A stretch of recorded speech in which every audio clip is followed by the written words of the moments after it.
My name is Alex, and when this story happened, I was 18 years old living in a college town I won't name. But let's just say it was a place where life felt both small and full of possibility, all at once a confusing mix. For a kid fresh out of high school, I'm a guy, and my passion, more than anything, has always been dogs. I had one of my own, a goofy golden retriever mix named Gus, who was basically my shadow my whole life growing up. I'd always felt a connection with animals, a deep sense of responsibility and love for them. It's just who I am. I could spend hours playing with Gus, or just sitting with him, his warm fur a comfort against my leg. I figured my life would be pretty simple: go to college, study, maybe work part-time, and just enjoy the quiet rhythm of things. I had a girlfriend at the time. Her name doesn't really matter to anyone but me, and for the sake of this story, and frankly, because of what she did, I'll just call her Bumhole. It fits her personality perfectly. After everything that happened at 18, I thought Bumhole and I were going to be together forever. We'd been dating since high school, 2 solid years navigating the awkwardness of adolescence, and the jump to college side by side, or so I thought. She seemed great at first, funny kind, maybe a little scattered. But who wasn't at that age? There were no flashing red lights, no alarm bells going off in my head. I thought I knew her. I really did. Our relationship felt stable, routine, in a good way. We went to classes together, studied together, hung out with the same group of friends. Everything was intertwined. Our lives were woven together like a tight braid, and I didn't see any loose ends. I felt comfortable, secure, like I had found my person even at 18. And then Bumhole decided she wanted a dog. This was about a year into our relationship. And while I was thrilled at the idea, because hello dogs, I'm a dog person, I also knew it was a huge commitment. She found a rescue organization that had a dog with a particularly rough past, and that's where Bean came into our lives. Bean was a small mixed breed dog, maybe terrier. And something else: her fur was patchy, her body was thin, almost skeletal, and she was covered in scars. She had visible marks from past abuse, terrible, unimaginable things: boiling water burns, poker burns. Just thinking about it now makes my stomach churn. It was clear Bean had suffered immensely, and because of that trauma, she was terrified of men, absolutely petrified of anyone who looked like me, or any man for that matter. It broke my heart to see how scared she was, how she flinched at sudden movements, how she would tremble just being in the same room as me. Bumhole knew how much I loved dogs, and how much I wanted to help Bean, but gaining Bean's trust was a long, slow process. It took weeks, maybe even months, of me just sitting quietly in the same room as her, not looking directly at her, just being present, letting her get used to my scent, my voice, my presence. Eventually, she started relax a little. She would stop shaking quite so violently. When I was near, she might even take a treat from my hand, very gently, very cautiously. I never pushed her, never tried to force affection. I just wanted her to feel safe, and little by little, she started to trust me. The first time she let me pet her was a monumental moment. I remember it perfectly. I was sitting on the floor, and she cautiously approached me, sniffed my hand, and then tentatively leaned into my touch. It was just for a second, but it felt like winning the lottery, a tiny victory for a dog who had known so much pain. Over time, that trust grew. She became more comfortable around me, more relaxed. Eventually, she was comfortable enough that she would even join us on walks. Bean, Bumhole, Gus, and me, we'd walk together through the park, the dog sniffing everything, the air filled with the sounds of happy panting. Bean was still timid, especially outside, but having Gus and Bumhole there seemed to make her feel a little braver. I saw Bean slowly start to blossom. She was gaining weight. Her ribs weren't quite so prominent. Her eyes had a little more light in them. It felt like we were giving her a second chance, a chance at a happy life. For a while, everything seemed to be going really well. Bean was adjusting, putting on healthy weight. Her coat started to look a little better. The fear in her eyes began to lessen. It was incredibly rewarding to see her transformation, to know that we were part of helping this poor animal heal and feel safe. The bond I had with was special, maybe even stronger in some ways than the bond Bumhole had with her. Bean seemed to sense that I understood her fear, her trauma, and I never betrayed her trust. I was her safe space, a calm presence in her world. Then college schedules changed, things got complicated. Our classes were at different times, making our joint dog walks impossible. And that's when I started to notice changes in Bean, changes that worried me. At first, it was subtle. She seemed a little more sluggish on the few occasions saw her alone with Bumhole. Then I noticed she was starting to gain weight again. But this time it wasn't healthy weight. She was becoming overweight, her body looking rounder, almost bloated. I asked Bumhole about it, and she just brushed it off, said Bean was just happy and finally relaxing. I wanted to believe her, I really did, but something felt off. The healthy glow Bean had started to get seemed to fade. She looked duller somehow. And then came the smell. It was faint at first, but it got stronger, a persistent, unpleasant odor that clung to her. And then I saw the dandruff, thick white flakes clinging to her coat and visible on her skin underneath. I was starting to feel a knot form in my stomach. This wasn't right. Bean wasn't thriving anymore. She was regressing. I knew something was seriously wrong, so I asked Bumhole directly what was going on with Bean. I asked her when she had last bathed her, when she had last taken her for a walk. The answers I got were shocking, absolutely horrifying. She admitted she hadn't walked Bean since our college schedules changed, which by this point was nearly 10 months ago, 10 months without a single walk. And she hadn't bathed Bean even once during those 10 months. That explained the smell, the dandruff, the unhealthy weight gain. My heart sank thinking about being confined inside all that time with no exercise, no stimulation, no basic hygiene. I was absolutely furious. I couldn't believe what I was hearing. This was the dog with a traumatic past, the dog who needed extra care, extra love. She was being neglected right under my nose. Bumhole's excuse was even worse. She actually had the audacity to say, "At least I don't beat her like the last owners." As if that somehow made up for months of neglect, as if the minimum standard of not physically abusing an animal was the only thing that mattered. I was speechless, incandescent with rage. I wanted to scream, I wanted to shake her, I wanted to just grab Bean and run. I told Bumhole this was unacceptable, this was cruel, this was neglect. I reminded her of Bean's past, her needs, her fear of men, and how she needed consistent positive experiences not to be left alone. An ignored bumhole promised she would do better. She swore she would start walking Bean again, she would bathe her, she would take better care of her. And like a complete idiot, a naive, hopeful fool, I believed her. I wanted to believe her because the alternative was too painful to consider. The thought of Bean's suffering was unbearable. So I gave Bumhole another chance, a chance to prove that she wasn't the careless person her actions suggested. I watched, waiting, hoping for improvement.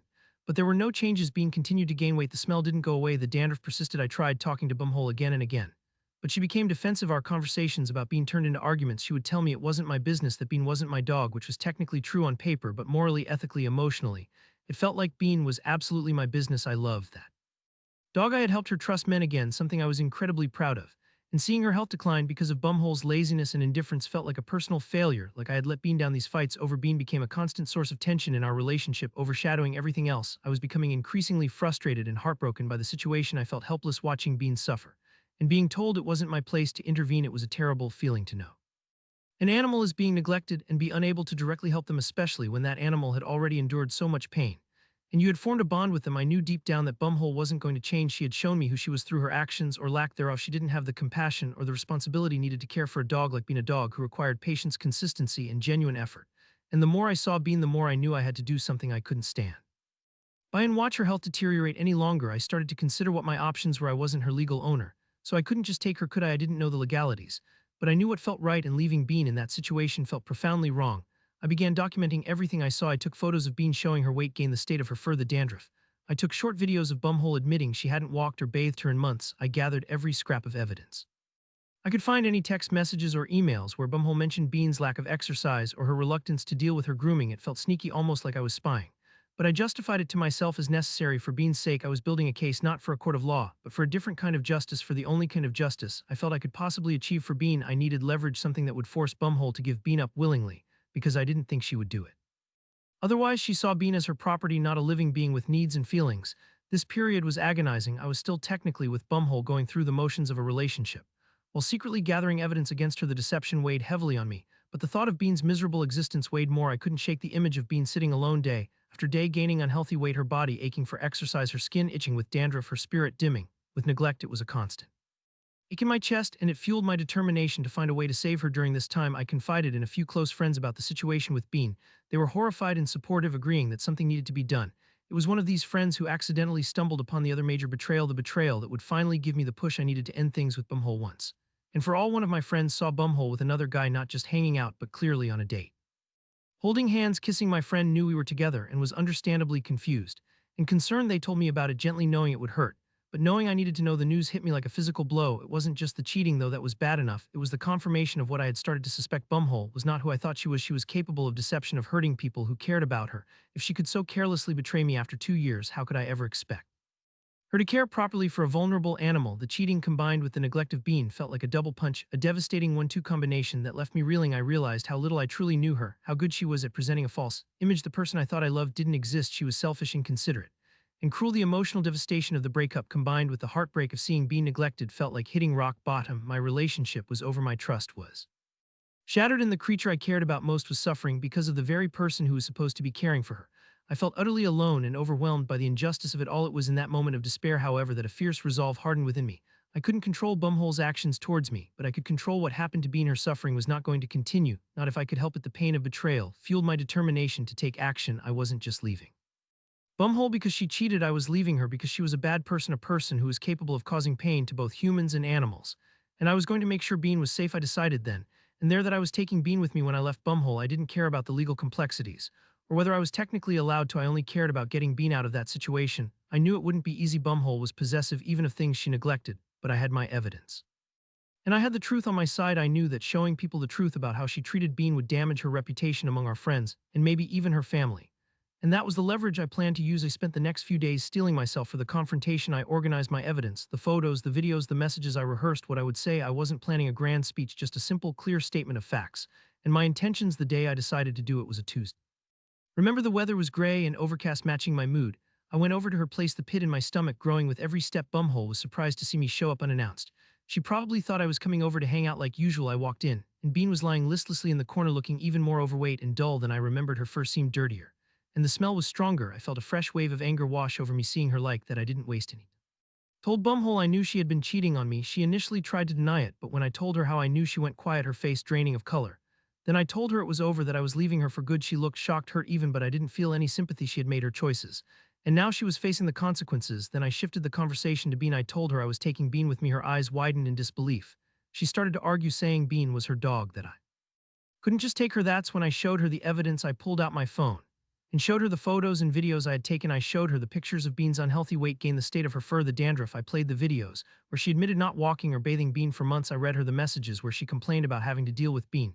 She looked at the phone, her face going from disbelief to anger to something that looked a little like fear. I told her this was just the beginning. I told her I had compiled all of this, and if she didn't let me take Bean right then and there, I would share it with everyone, our friends, her family, anyone who would listen. I knew this would hit her where it hurt her social standing, her reputation. Bumhole cared deeply about what other people thought of her, and the idea of everyone knowing she neglected her dog, the dog with the tragic backstory that she had supposedly saved, was clearly mortifying to her. She sputtered, trying to come up with excuses, trying to deflect. But I was firm. I told her she had a choice. She could let me take Bean peacefully, and this information stayed between us, or she could fight me, and I would make sure everyone knew exactly what kind of person she was. I reminded her that she hadn't taken Bean to the vet for chip identification or registration or insurance. She had no official paperwork proving ownership. I had been the one taking care of Bean, helping her when she was scared, buying her food, sometimes taking her to the vet.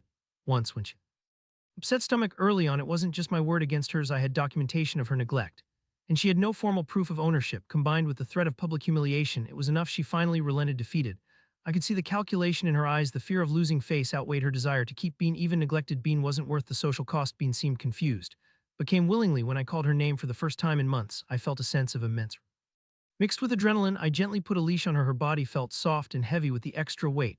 As I led her out of the apartment, leaving Bumhole standing there stunned and defeated, I didn't say another word. I just walked out the door with Bean by my side. My mission accomplished. Bean was finally free. Bean came home with me, and Gus was surprisingly gentle with her. He seemed to understand she was fragile and needed space. He just sniffed her curiously and then went back to his usual happy self. Having Bean back in a loving environment was incredible. It was like watching a plant that had been deprived of sunlight finally placed back in the sun. The change wasn't instantaneous, but it was steady, profound. The first thing I did was give Bean a bath. It took a while. She was nervous at first, but she seemed to sense it was a gentle, loving act, not something to be feared. The water ran brown with dirt and oil accumulated over months. The smell that had clung to her for so long finally fade. As I washed her, I could feel the bones beneath the layers of fat, heartbreaking evidence of how she had been neglected and overfed with junk food. I groomed her gently, working out the mats in her fur and relieving the itching caused by the dandruff. After her bath, she looked and smelled like a clean dog again. It was a small thing, but it felt like the first step in her recovery. Then we started on her diet and exercise plan. I switched her to high-quality dog food and began taking her for short walks several times a day. At first she struggled. She was out of shape and not used to the activity, but she seemed to enjoy being outside again, sniffing the air, feeling the grass beneath her paws. With consistent exercise and a healthy diet, Bean slowly started to lose the unhealthy weight. Her body began to look more like a dog's again, not a shapeless blob. Her muscles started to strengthen, and her stamina increased. I also focused on rebuilding her trust and helping her overcome her remaining fears. I spent hours just being with her, talking to her, gently petting her, reinforcing that she was safe and loved. It was amazing to see the transformation happen before my eyes. Bean's energy returned. She became more playful, more engaged. She started running and playing with Gus, something I hadn't seen her do before. They became the best of friends, chasing each other around the yard, sharing toys and naps. It filled my heart with so much joy to see Bean finally experiencing the happy dog life she deserved. Her fur grew back thicker, shinier. The scars were still there, a reminder of her past, but they were just that, scars, not open wounds or active sources of pain. Her eyes, which had looked so dull and sad when she was with Bumhole, were now bright and full of life. She smiled with her whole body, her tail wagging whenever I came near or spoke her name. She seemed to understand that she was home, that she was finally safe and loved for good. Subscribe to Tales of Revenge channel for new revenge stories daily. Things weren't entirely smooth sailing, though. Bumhole didn't take kindly to being dumped, and having been taken away, she started bad-mouthing me to everyone we knew, twisting the story, saying I had stolen her dog for no reason, that I was controlling and crazy. She tried to turn our mutual friends against me, spreading lies and trying to make me look like the villain. At first, I didn't say anything. I had been, and that was all that mattered to me. Her gossip was just noise, but it started to affect my friendships. Some people believed her, others were confused. The constant whispers and rumors were irritating and hurtful. I hadn't intended to share the evidence publicly. My original plan was just to use it as leverage to get Bean back. But Bumhole's actions forced my hand. I realized that as long as she was spreading lies, my reputation would be damaged, and I would have to constantly defend myself against baseless accusations. Also, I felt like it was important for people to know the truth, not just about the cheating, but about her character, about how she treated a vulnerable animal. I decided to release the evidence. I showed my close friends, first the ones who had supported me through the breakup, And the struggle with Bean, they were appalled by what they saw. The photos and videos of Bean's condition, the recordings of Bumhole's admissions confirmed everything I had told them. They started sharing the information with others. People were shocked and disgusted by Bumhole's neglect of Bean. Words spread quickly through our social circle. The evidence was undeniable, and it painted a very clear picture of Bumhole's negligence and indifference. Her excuses and lies about me stealing Bean fell apart when confronted with the undeniable reality of Bean's suffering under her care. The revenge wasn't planned in the traditional sense. I didn't set out to ruin her life. I just wanted to save Bean, but Bumhole's own actions, her cheating, her neglect, and then her attempts to smear my name led to her downfall. She lost most of her friends. People who had seen the evidence couldn't look at her the same way anymore. They saw her for who she really was, someone who was selfish, cruel, and dishonest. Her reputation was ruined within our college town social circle. She was ostracized and isolated. As for me, I had Bean, and that was the best outcome I could have ever hoped for. Bean continued to thrive with me. She became a happy, healthy, confident dog. The fear of men slowly faded completely, and she became affectionate and trusting with men she met. She was a different dog, entirely a testament to the power of love, patience, and proper care. The scars on her body remained, but they were just a reminder of how far she had come, how much she had overcome. My life changed too. I was no longer in a toxic relationship, and I had Bean with me. My focus shifted from navigating college drama to providing the best possible life for Bean and Gus. They were my family, my constants, the source of my joy. Looking back now, years later at 22, I don't regret a single thing about how I handled the situation. Taking Bean was the right thing to do, not just for her, but for me too. It taught me a lot about standing up for what is right, even when it's difficult, even when you're scared. It taught me about the importance of compassion and responsibility, especially towards those who are vulnerable. And it showed me the true character of people, how easily some can betray trust, and how others will fight for those they love. The consequences for Bumhole were entirely of her own making. She lost her friends and her reputation because she chose to be neglectful and dishonest. She lost Bean because she didn't deserve her. She was left with the consequences of her own actions, while I was left with a loving, loyal companion, a dog who had been through hell and back, and who was finally experiencing the peace and happiness she deserved. Bean is now a senior dog, happy and healthy, her days filled with walks, naps, and belly rubs. She is living proof that even after immense suffering, healing possible, and that sometimes doing the right thing, even if it means taking a risk or making a difficult choice, is the only path to true justice and peace of mind. My life isn't extraordinary. I still love dogs, maybe even more now. I finished college, I have a job, I live a relatively quiet life. But every day I look at Bean snoozing on the couch or playing with Gus, and I know I made the right choice. I saved her. And in a way, she saved me too. She taught me about resilience, forgiveness in her case towards men, and the unwavering power of love. It wasn't a perfect revenge story filled with dramatic twists and turns. It was a story about justice for an animal who couldn't speak for herself, about a young man finding his voice and standing up for what he believed in, and about a dog finally finding her forever home, a home filled with love and care. It's a story I carry with me, a reminder of the importance of empathy and the consequences of cruelty. Subscribe to Tales of Revenge channel for new revenge stories daily.